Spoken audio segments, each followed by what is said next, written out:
10 years ago today, hundreds in Central Arkansas came together to search for a missing woman and well-known real estate agent. Beverly Carter had disappeared on September 25th, 2014, last seen on her way to showing a house to a pair of new clients. On that showing, things quickly took a turn and she was never seen alive again. 5 days later, investigators found her body on September 30th. Now, as we mark 10 years since that dark week, THV 11's Brooke Buckner sits down with a fellow realtor who knew Carter personally, who wants to make sure she is never forgotten.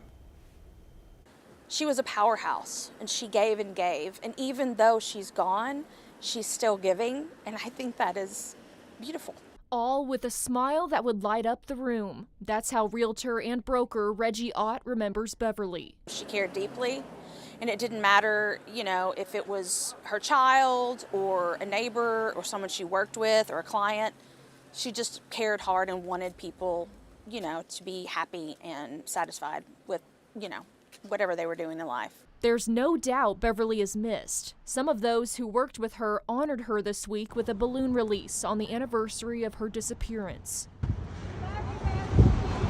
10 years ago today, the community came together to search for her, and they learned a lot from the situation. It's always going to make an impact on somebody. We may not know how or when. I will tell you that I don't look at duct tape the same as I used to.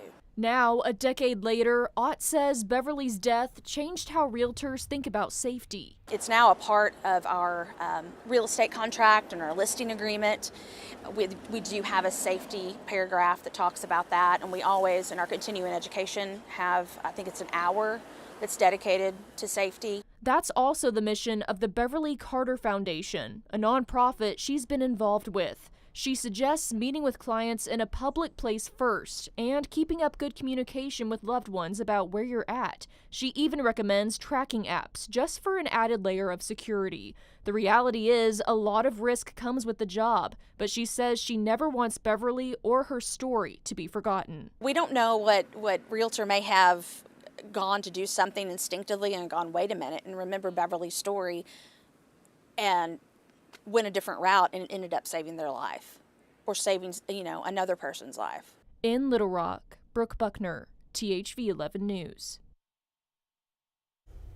Now, Aaron Lewis, who you see in this video, and his wife Crystal Lowry were both charged in Beverly's death. Lowry made a plea deal and is serving 30 years after testifying against Lewis. A jury convicted him of capital murder and kidnapping with a life sentence with no chance at parole.